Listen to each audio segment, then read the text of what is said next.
Le village de l'AFPA est un concept national et où chaque centre AFPA finalement de France a l'opportunité de se saisir de ce projet. Donc nous aujourd'hui, ce que l'on a essayé de faire, c'est de partir d'expériences que l'on a déjà lancées, mais d'aller plus loin et d'élargir un peu nos champs des possibles en invitant des partenaires ce matin pour réfléchir avec nous aux différentes pistes, aux différentes idées qu'ils pourraient avoir pour avancer avec nous sur ce projet du village de l'AFPA.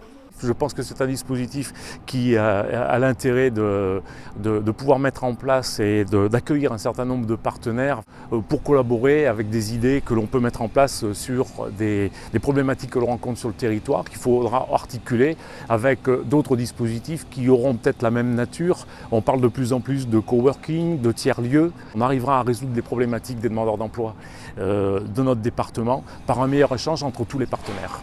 Depuis 2011, donc, nous sommes en partenariat avec l'AFPA. Alors, au travers du village de l'AFPA, nous allons justement accentuer donc ce partenariat, notamment avec la reconstruction, du centre AMC, en proposant donc des nouveaux matériels, notamment dans le cadre de la transition énergétique, pour, augmenter les capacités de l'AFPA sur leur formation. Je suis absolument partenaire depuis des années avec l'AFPA en tant que centre de formation, justement pour l'accompagnement de nos jeunes à la formation, mais je trouve l'initiative Village de l'AFPA au-delà de ça.